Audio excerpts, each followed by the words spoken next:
ప్రార్థన చేసి మొదలు పెడదాం. ఓం గురు బ్రహ్మ గురు విష్ణు గురుదేవో మహేశ్వర గురు సాక్షాత్ పరబ్రహ్మ తస్మై శ్రీ గురవే నమః. ఓం అన్నాదో శ్రీ జగన్నాథ మద్గురు శ్రీ జగద్గురు మమాత్మ సర్వభూతాత్మ తస్మై శ్రీ గురవే నమః. ఓం అఖండ మండలాకారం వ్యాప్తం ఏన చరాచరం తత్పదం దర్శితం ఏన తస్మై శ్రీ గురవే నమః. శ్రీమతి ఏకైక గురువు ఆధ్యాత్మిక సామ్రాజ్య చక్రవర్తి శతాధిక గ్రంథకర్త హిందూ జ్ఞానధర్మ ప్రదాత సంచలనాత్మక రచయిత త్రైత సిద్ధాంత ఆదికర్త శ్రీ శ్రీ శ్రీ ఆచార్య ప్రబోధానంద యోగీశ్వర్ల వారిచే రచించబడిన ప్రథమ దైవ గ్రంథము త్రైత సిద్ధాంత భగవద్గీత.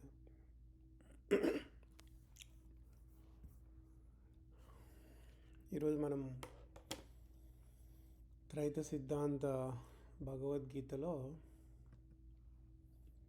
6వ అధ్యాయమైనటువంటి విజ్ఞాన యోగము అని ఉన్నది. ఆ విజ్ఞాన యోగము చెప్పుకుందాము.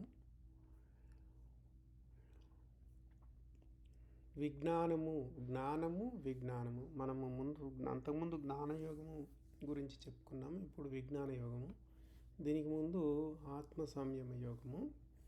అయితే ఆత్మ సంయమ యోగం వరకు కర్మయోగం బ్రహ్మయోగం గురించి మనకి భగవంతుడు తెలియజేశాడు. ఈ అధ్యాయంలోకి వచ్చేసరికి జీవాత్మ పరమాత్మల గురించి ఎక్కువగా విషయం అనేది ఉంటుంది. ఇక దీని తర్వాత అధ్యాయంలో ప్రకృతి ఆత్మల యొక్క విషయమే ఎక్కువగా ఉంటుంది. పూర్వకాలంలో ఏం చేసేవాళ్ళంటే మన వాళ్ళు ఇప్పట్లా వైద్య సౌకర్యాలు ఎక్కువ లేవు కాబట్టి ఏదైనా రోగం వస్తే దానికి వాత పెట్టేవాళ్ళు. ఏదైనా విషయం కనుక ఉన్నట్లయితే ఆ విషయానికి మంత్రాన్ని వేసేవాళ్ళు. తర్వాత జాడ్యం ఏదైనా ఉంటే దానికి తగినటువంటి మందు అవసరం అని చెప్పి పెద్దలు చెప్పేవాళ్ళు, అలా వాడేవాళ్ళు. అలాంటి పద్ధతి అనుసరించి సరిగ్గా ఎవరికి ఏ సమస్య ఉందో ఆ సమస్యని మన పెద్దలు పరిష్కరించేవాళ్ళు. కాబట్టి ఆ రోజుల్లో వాతలతో కొన్ని రోగాలు నయమైపోతే, అంటే ఉదాహరణకి కామెర్లు రోగం వస్తే ఇప్పటికీ కొన్ని చోట్ల వాతలు పెడుతున్నారు. దాని తర్వాత అది రోగం కూడా నయమైపోతూ ఉంది. ఇప్పటికీ కూడా ఆ పద్ధతిని పాటిస్తూ ఉన్నారు. ఇంకా అక్కడక్కడ విషయానికి విరుగుడుగా మంత్రాలని వాడుతూనే ఉన్నారు. ఇప్పటికీ కూడా ఇవి పనిచేస్తూనే ఉన్నాయి. కాబట్టి మనం ఎప్పుడైనా కానీ బాధపడే వ్యక్తి రోగంతో బాధపడుతుండా విషయంతో బాధపడుతుండా అని మనం కనిపెట్టి ఏ వైద్యం అవసరమో, అంటే వానికి వాతన మంత్రమా మంద ఏది అవసరమో దాన్ని అందించి వాన్ని బాధ నుంచి బయటకు పడేలా చేయాలన్నట్టు. అట్లా చేయకుండా ఇప్పుడు రోగానికి మంత్రం, అంటే విషమున్నోడికి మంత్రం వేయాలి కానీ రోగానికి మంత్రం విషమున్నోడికి మందు ఇస్తే అది పనిచేయదు. వాడు ఎప్పటికీ కూడా బాగుపడ్డన్నట్టు. అలాగే ఈ మన భగవద్గీతలో మనము చదివే శ్లోకాన్ని బాధగ్రస్తునికి ఉన్నది విషమా రోగమా అని పరిశీలించినట్లు ఆలోచించి చూసి ఈ శ్లోకము ఫలానా విషయమై ఉన్నదని తెలిసినప్పుడే చదివేవాడు బాగుపడతాడు అన్నట్టు. కాబట్టి ఏ శ్లోకము దేని గురించి చెప్పబడ్డది అనేది చాలా స్పష్టంగా తెలియాలి. అప్పుడు మాత్రమే మనం చాలా వివరంగా తెలుసుకుంటూ ముందుకు పోగలుగుతాం. అట్లా కాకుండా అక్కడేమో భగవంతుడు చెప్పిన భావం వేరుగా ఉంది, అంటే ఆయన భావం వేరుగా ఉంది ఆ శ్లోకానికి సంబంధించి, మనం అర్థం చేసుకునేదేమో ఇంకొక విధంగా ఉంది అనుకుందాం. అప్పుడేమవుతుంది, గీత మనకు బాగా అర్థం కాకుండా గీత నుంచి మనము దూరం అయిపోతాం అన్నట్టు. గీత నుంచి మనం దూరం అయిపోయే అవకాశము ఉంటుంది.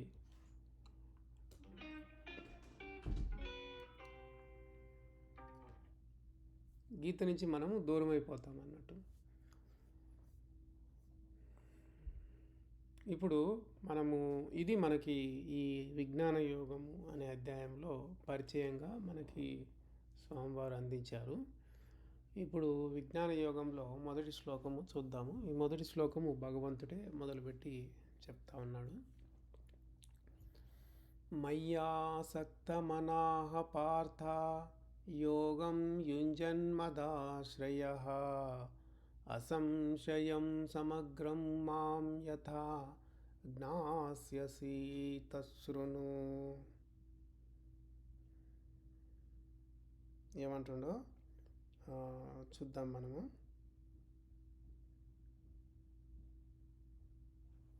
ఏమంటుండంటే, నా మీదనే ఆసక్తి కలిగి నన్నే ఆశ్రయించి యోగాభ్యాసం చేయుచు సంశయము లేకుండా సంపూర్ణముగా నన్ను ఎట్లు తెలియగలవో ఆ విధానమును వినుము. ఏమంటున్నాడంటే, అంటే భగవంతుడు ఏం చెప్తున్నాడు ఇక్కడ? భగవంతుడు అంటే పరమాత్మే చెప్తున్నాడు. పరమాత్మ మీదనే ఆసక్తి కలిగి ఉండి ఆయన్నే ఆశ్రయించి యోగాభ్యాసం చేస్తూ సంశయం లేకుండా సంపూర్ణంగా ఆయన్ని ఏ విధంగా అయితే తెలియగలవో అలాంటి విధానము ఆయనే తెలియజేస్తాడు మనకి. కాబట్టి దాన్ని మనము తెలుసుకోవాలి అనేది ఇక్కడ మనకి భగవంతుడు తెలియజేస్తూ ఉండు. ఇక్కడ భగవంతుడైన శ్రీకృష్ణుని శరీరం నుండి పరమాత్మే మాట్లాడి జీవాత్మ అయిన అర్జునునికి చెప్తా ఉన్నాడు. మనమందరం జీవాత్మలమే, మనందరికీ చెప్తున్నటువంటి విషయమే ఇది. ఏమంటున్నాడంటే, జీవాత్మ అయిన వాడు ఎవరైనా కానీ, ఏ జీవాత్మ అయినా సరే పరమాత్మ ఒకడు ఉన్నాడని ముందు గ్రహించాలి. ఆ తర్వాత ఆయన్ని తెలుసుకోవాలన్న ఆసక్తి పెట్టుకోవాలి. ఆయన్ని తెలుసుకోవాలంటే యోగమే ఆధారమని తెలియాలి.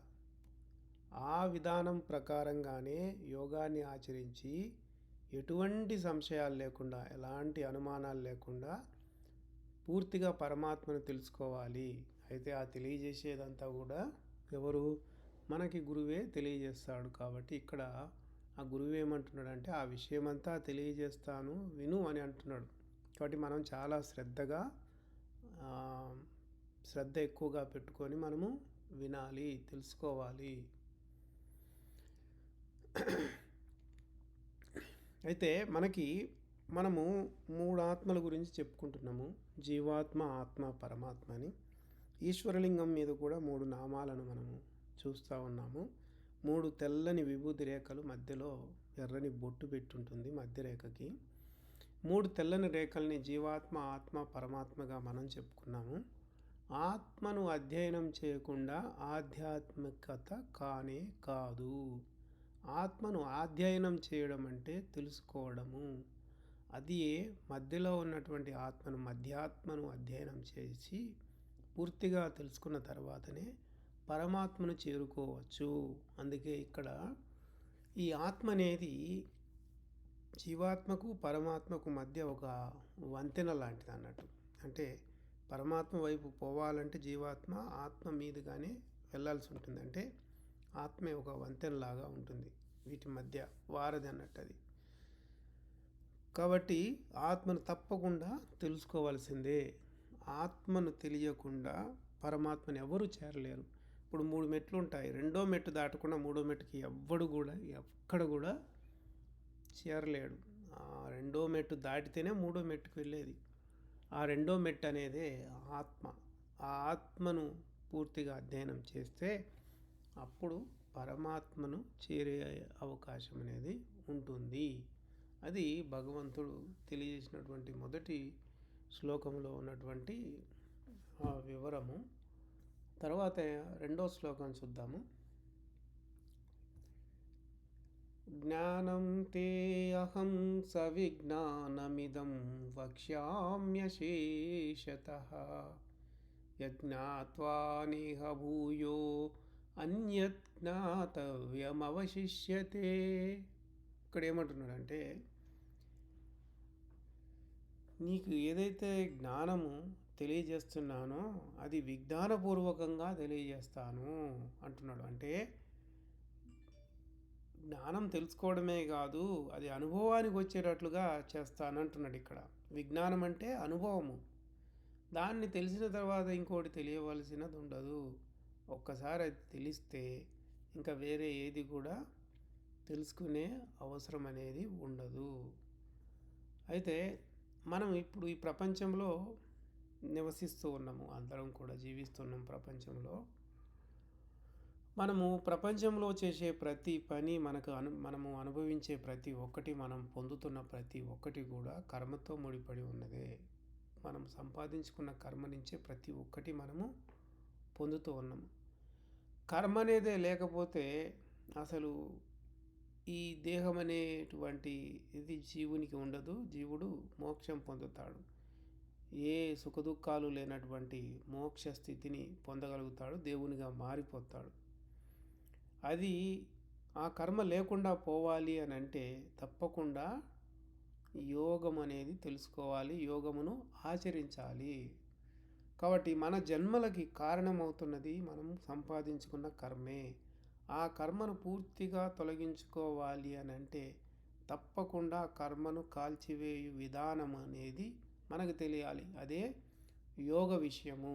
ఆ యోగము ఎప్పుడైతే మనం పాటిస్తామో అది అనుభవ సహితంగా ఉంటుంది. కాబట్టి అట్టి అనుభవ సహితమైనటువంటి జ్ఞానం ఏదైతే ఉందో అదే విజ్ఞానము. ఆ విజ్ఞాన సహితముగా అంటే అనుభవపూర్వకంగా నీకు తెలియజేస్తాను అని భగవంతుడే మనకి ఇక్కడ చెప్తా ఉన్నాడు అన్నట్టు. ప్రపంచంలో ఎంత గొప్ప ఉన్నత స్థానాల్లో ఉన్నప్పటికీ కూడా వాడు దేశానికి రాజు కానీ ప్రధాని కానీ ఎవరైనా కావచ్చు, పెద్ద శాస్త్రవేత్త అయి ఉండొచ్చు కూడా, కానీ వాడు మామూలుగా చదువులు చదివి అంత స్థాయికి పోయాడు అని అనుకుందాము. అవన్నీ కూడా ఎక్కడి నుంచి వస్తున్నాయి? కర్మ ప్రకారంగానే వాడు అవన్నీ పొందిని. కానీ అదే ఈ బ్రహ్మ విద్యను కనుక తెలుసుకుంటే చాలా గొప్పది ఇది. బ్రహ్మ విద్యను మించిన విద్య లేనే లేదు. విద్యల్లోకెల్లా రారాజు విద్య బ్రహ్మ విద్య. ఆ బ్రహ్మ విద్యను తెలుసుకుంటే వేరే విద్య ఏదీ తెలుసుకునే అవసరం లేదు. ఎందుకంటే ఈ బ్రహ్మ విద్య ద్వారానే జ్ఞానమును సంపాదించి దాన్ని ఆచరణలోకి పెట్టినప్పుడు అది అనుభవం అవుతుంది. అప్పుడు కర్మ కూడా కాలిపోతుంది. వాడే దేవుడిగా మారిపోతాడు. దేవునిగా మారిపోవడం కంటే గొప్పది లేనే లేదు. కాబట్టి ఇక్కడ ఏది తెలుసుకుంటే ఇంకా వేరేది తెలుసుకోని అవసరం లేదు అని ఎందుకు చెప్పాడంటే బ్రహ్మ విద్యా శాస్త్రం అంత గొప్పది. కర్మలను లేకుండా చేయగల జ్ఞానము బ్రహ్మ విద్యా శాస్త్రంలో ఉంది. ఆ జ్ఞానాన్ని మనం సంపాదించుకొని మనం ఆచరించినప్పుడు మన కర్మ కాలిపోతుంది. ఇంకేదైనా డౌట్ ఉంటే అడగొచ్చు. తర్వాత శ్లోకం చూద్దాము. మనుష్యానాం సహస్రేషు కచ్చిద్యతతి సిద్ధయే యతతామపి సిద్ధానాం కచ్చిన్మాం వేతి తత్వతః. ఇక్కడ ఏమంటుందంటే మనుషుల్లో కొందరు మోక్షం కోసము ప్రయత్నం చేస్తూ ఉంటారట. అలాంటి వాళ్ళు ఎలా అంటే 1000 మందిలో ఒకడు మోక్షం పొందితే బాగుండు అని ప్రయత్నం చేస్తూ ఉంటాడంట. అలా ప్రయత్నం చేసే వాళ్ళలో చివరికి ఎవడో ఒక్కడే ఆయన్ని తెలుసుకోగలుగుతాడు అని ఇక్కడ చెప్తున్నాడు. ఈనాడు మనం కనుక చూసినట్లయితే మన ప్రపంచ జనాభా 800 కోట్లకు పైనే ఉంది. ఈ 800 కోట్లకు పైనే ఉన్న ప్రపంచ జనాభాలో ప్రతి ఒక్కరికి ప్రపంచ సంబంధమైనటువంటి విషయాలే గొప్పగా ఉన్నవి. వాళ్ళందరూ వాటి వెంటే పడిపోతూ ఉన్నారు. అలాంటి వాళ్ళు దేవుని గురించి ఆలోచించే వాళ్ళు ఎంతమంది ఉండొచ్చు? 99% పైనే ప్రపంచ విషయాల్లోనే ఉండిపోతున్న వాళ్ళే అందరూ ఉన్నారు. కానీ ఈ విషయం చెప్పింది 5000 సంవత్సరాల కింద. అప్పట్లో ఇంత ప్రపంచం పరుగు అనేది లేదు మనుషుల్లో. అప్పట్లో అంతో ఎంతో ఆధ్యాత్మిక దృష్టి ఉండేది. అలాంటి రోజుల్లోనే వాటి గురించే అప్పట్లోనే భగవంతుడు ఏం చెప్పిండు? 1000 మందికి ఒకడు మోక్షం గురించి ప్రయత్నం చేయును అని చెప్పిండు. అంటే ఈనాటి రోజుల్లో 1,00,000 మందికి ఒకడు కూడా అరిదే. చాలా కష్టం అలా చెప్పుకోవడం కూడా. అటువంటి వాళ్ళలో చివరకు ఎవడో ఒకడే మోక్షం పొందుతాడు అని చెప్పిండు. అటువంటి వాళ్ళలో కూడా ఎవడో ఒక్కడని చెప్తాడు. అటువంటి వాళ్ళు అందరూ అని చెప్పటం లేదు. ఇప్పుడు మనం ఒక 1000 మంది జనాభా ఉన్న ఒక ఊరిని తీసుకుందాం అనుకుందాం. ఆ ఊరిలో ఒకడు యోగమని, ధ్యానమని, తర్వాత జ్ఞానమని ప్రయత్నం చేస్తూ ఉన్నాడు దేవుని తెలుసుకోవడానికి అని మనం అనుకుందాం. వాడు ఆ విధంగా ప్రయాణాన్ని కొనసాగిస్తూ ఉన్నాడే అనుకుందాం. అప్పుడు ఏమవుతుందంటే, ఇప్పుడు ఊరందరిది ఒక దిక్కు అయితే వీడిది ఒక దిక్కు అవుతుంది.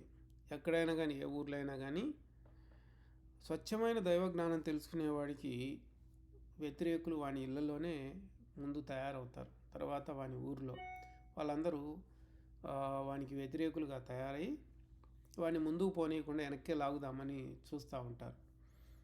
అలా వాడు 1 సంవత్సరం, 2 సంవత్సరాలు, 3 సంవత్సరాలు అలా నిలబడతాడు. ఆ తర్వాత ఏం చేస్తాడంటే మళ్ళా వాడు ఆ దైవ మార్గాన్ని కూడా వదిలిపెట్టి మళ్ళా వాళ్ళలోనే కలిసిపోతాడు. చూడండి, 1000 మందిలో ఒకడు ప్రయత్నం చేస్తూ ఉంటాడు. మళ్ళీ ఆ ప్రయత్నం చేసేవాడు కూడా 2-3 సంవత్సరాలకే లేదా 1 సంవత్సరానికో వెనక్కి వచ్చేస్తాడు, ముందుకు పోవడం లేదు. అట్లా కాకుండా అట్లాంటి వాళ్ళలో ఎవడన్నా ఒకడు వాడు చావో రేవో అన్నట్లు ఇక అసలు దైవజ్ఞానం తప్ప నాకు ఇంకా వేరే ఏమీ వద్దు, దైవమే గొప్పది అని గట్టిగా నిలబడటం, అంటే ఏటికి ఎదురీది నిలబడటం అంటారు కదా, ఆ విధంగా తెగింపు కలిగినటువంటి వాడు ఎవడైతే ఉంటాడో అట్టివాడు తప్పకుండా మోక్షాన్ని పొందుతాడు. కానీ అంతటి తెగింపు ఉన్నోళ్ళు ఈ రోజుల్లో ఎవరైనా ఉన్నారా అనేది కూడా మనం చూడవలసి ఉంది. ఎవరైనా కానీ ఒకవేళ అంత గట్టిగా ఉంటాను అని అనుకొని ప్రయత్నం చేద్దామనుకున్నా మాయవాన్ని ఆ విధంగా ఉండనివ్వదు. అయితే ఎవడైతే అటు బయట ప్రజలకి ఇటు మాయకి లొంగకుండా గట్టిగా నిలబడతాడో వాడే మోక్షాన్ని పొందుతాడు. కాబట్టి నేను జ్ఞానం తెలుసుకుంటాను, యోగం ఆచరిస్తాను, కర్మను కాల్చుకుంటాను, మోక్షం పొందుతాను అని అనుకున్న వాళ్ళందరూ కూడా మోక్షం పొందలేరు అని ఇక్కడ మనకి శ్లోకంలో భగవంతుడు తెలియజేస్తూ ఉన్నాడు. ఇక్కడ ఏదన్నా డౌట్ ఉంటే అడగవచ్చు, లేదంటే తర్వాత శ్లోకం చూద్దాము. భూమిరాపో అనలో వాయు ఖం మనో బుద్ధిరేవచ అహంకార ఇతీయం మే భిన్నా ప్రకృతిరష్టధా. ఏమంటున్నాడంటే భూమి, నీరు, అగ్ని, వాయువు, ఆకాశము, మనస్సు, బుద్ధి, అహము అను 8 భాగాలుగా నా ప్రకృతి గలదు అని చెప్తున్నాడు. అక్కడ ఏమంటున్నాడు, పంచభూతాలు 5, తర్వాత మనోబుద్ధి అహంకారం అనే 3 మొత్తము అష్టభాగాలుగా నా ప్రకృతి కలదు అంటున్నంటే పరమాత్మ యొక్క ప్రకృతి గురించి ఇక్కడ తెలియజేస్తున్నది. ఈ శ్లోకము ప్రకృతి గురించే తెలియజేసినటువంటిది. మనం ఈ ప్రపంచాన్ని 2 భాగాలుగా విడదీసినట్లయితే ఒకటి కదిలేడి ప్రపంచము, రెండవది కదలని ప్రపంచము. ఒకటి గతి గలది, రెండవది గతి లేనటువంటిది. ఒకటి చర ప్రకృతి, రెండవది అచర ప్రకృతి. ఇలా మనం చెప్పుకుంటే చర ప్రకృతి స్థిరంగా ఉండే ప్రకృతి, గతి లేనటువంటి ప్రకృతి అంటే చలనం లేనటువంటి ప్రకృతి అచర ప్రకృతి, అచర ప్రకృతి చలనం లేనటువంటిది, గతి లేనటువంటిది, కదలిక లేనటువంటిది ఏ ప్రకృతి అయితే ఉందో అది 5 భాగాల ప్రకృతి బయట మనకు కనిపిస్తూ ఉంది. ఆకాశం, గాలి, అగ్ని, నీరు, భూమిగా. ఇక చర ప్రకృతి అనేది ఉంది కదా, అది కదలికలు కలిగినటువంటి ప్రకృతి, గతులు కలిగినటువంటి ప్రకృతి. సర్వజీవ శరీరాలు ఉన్నాయి కదా, అవన్నీ కూడా చర ప్రకృతి కిందికి వస్తాయి. సర్వజీవ శరీరాల్లో ఉన్నటువంటి భాగాలు కూడా చర ప్రకృతి కిందికే వస్తాయి. మనకి అచర ప్రకృతిగా చెప్పబడేటువంటి ప్రకృతి 5 భాగాలుగా ఉంటే చర ప్రకృతి 25 భాగాలుగా ఉంది. అందుకే మనకి ఆత్మలింగార్థం అనే గ్రంథంలో ఒక పద్యం పంచభూతములను పంచీకరించక మంచి యతులమన్న మాటలన్నా కొంచెమందు గజము గుడ్డు పెట్టు చందంబు అఖిల జీవసంగ ఆత్మలింగ అని అక్కడ చెప్తున్నారంటే 5 పంచభూతాలను పంచీకరణ చేసినప్పుడు అంటే 5 × 5 చేసినప్పుడు 5 × 5 = 25 25 భాగాలుగా ఈ దేహం అనేది ఉంది. అంటే దేహంలో జీవుడితో కలిపి 25 భాగాలుగా ఉంది. ఆ జీవుని తప్పిస్తే 24 భాగాలు ప్రకృతి శరీరం అనేది ప్రకృతితో తయారైనటువంటి చర ప్రకృతి శరీరం అనేది ఉంది. కాబట్టి ఈ చర ప్రకృతి శరీరంలో కూడా 24 భాగాలు ప్రకృతి భాగాలు ఉంటే 3 పరమాత్మకు సంబంధించినటువంటివి జీవాత్మ ఆత్మ అనేవి ఉన్నాయి. అంటే పరమాత్మ యొక్క అంశలే ఈ జీవాత్మ ఆత్మలు ఇవి కూడా. అంటే ఆత్మలన్నీ ఒకవైపు, ప్రకృతి అంతా ఒకవైపుగా మనం చెప్పుకోవాలి. ఈ ఆత్మల ఆధారం లేకుండా ఏ చర ప్రకృతి దేహము కూడా ఉండదు. కాబట్టి జీవాత్మ ఆత్మ వీటికి ఆధారమైనటువంటి పరమాత్మ ఈ 3 ఒక భాగంగా ఉన్నాయి. ప్రకృతి అంతా కూడా ఒక భాగంగా ఉంది. అలా 2 భాగాలుగా మన 2 ప్రకృతులు 2 భాగాలుగా ఉన్నది. ఒకటి దేవుని యొక్క భాగం, ఇంకొకటి ప్రకృతికి సంబంధించినటువంటి భాగము. ప్రకృతి పరమాత్మల 2 భాగాలతో కూడుకున్న ఈ చరాచర ప్రపంచంలో మానవుని కర్మాచరణకు అంటే మనిషి కర్మ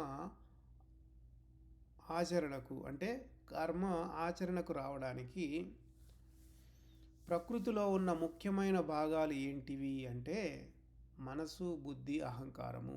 ఈ మనసు, బుద్ధి, అహంకారము లోపల భాగాలు కదా. ఈ లోపల ఉన్నటువంటి ఈ భాగాలు, శరీరంలో ఉన్నటువంటి ఈ భాగాలు ఇవి ప్రకృతితో తయారు చేయబడినవి.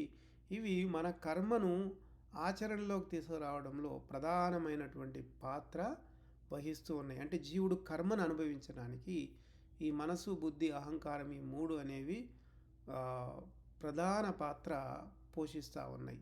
అందుచేత భగవంతుడు ఏం తెలియజేశాడంటే 5 పంచభూతాలు, మనసు, బుద్ధి, అహంకారం ఈ 3 మొత్తం కలిపి ఈ 8 భాగాలుగా ఈ ఏదైతే ఉందో ఈ ప్రకృతి అనేది ఉంది అన్నాడు. ఆ ప్రకృతిని ఆయనే తయారు చేశాడు. కాబట్టి నా యొక్క ప్రకృతి 8 విధాలుగా ఉంది, 8 విధాలుగా ఉన్నది అని పరమాత్మే చెప్పాడు మనకి. ఇంకేమన్నా డౌట్ ఉంటే అడగవచ్చు, లేదంటే తర్వాత శ్లోకము చూద్దాము.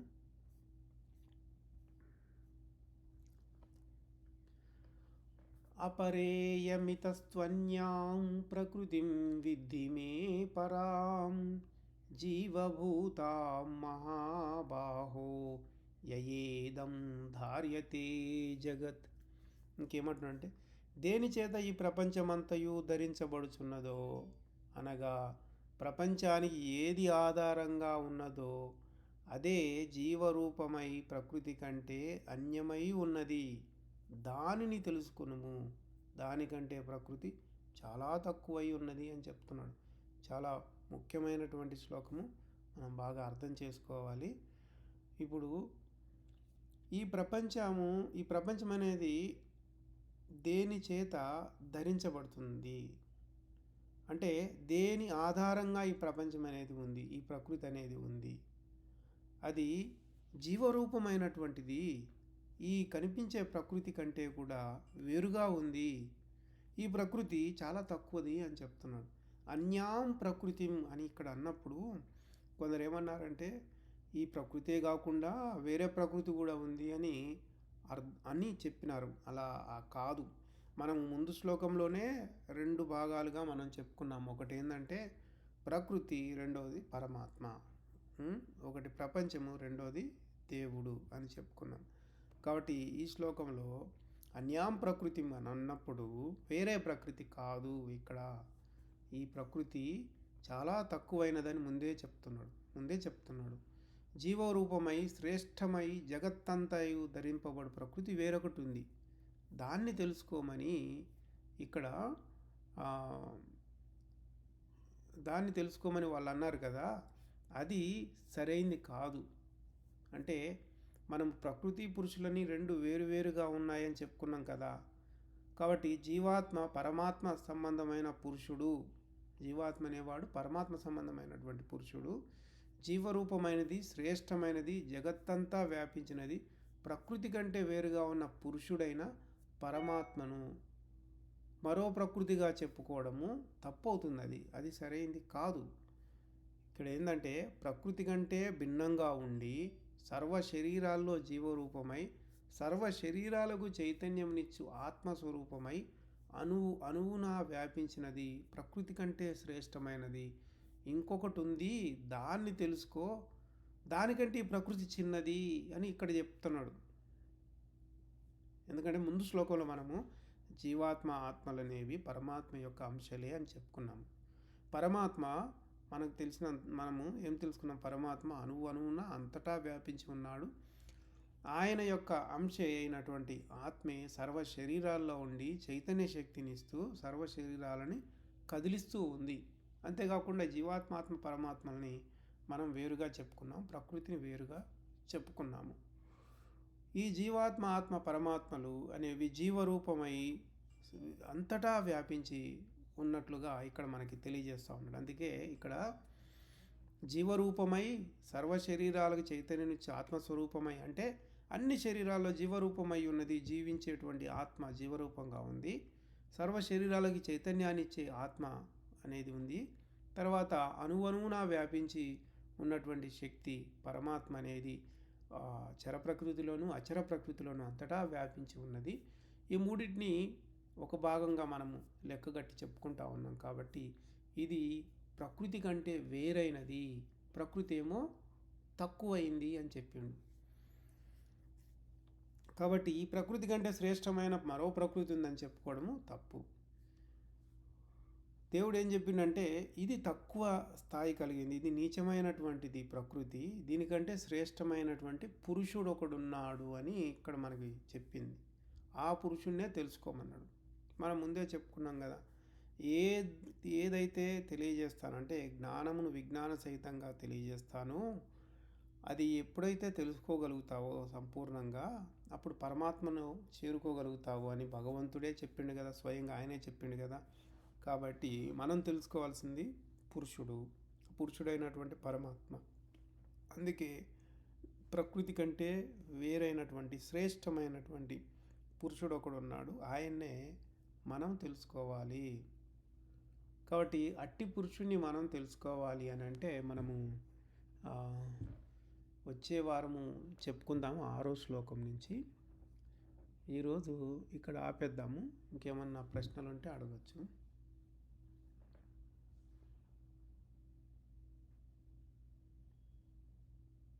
ఏం ప్రశ్నలు లేకపోతే మంగళం పాడి ముగిద్దాం. ఓం మంగళం గురుదేవాయ మహనీయ ప్రబోధాత్మనే సర్వలోక శరణ్యాయ సాధురూపాయ మంగళం. అందరికీ ప్రబోధార్పణ. నమస్కారం.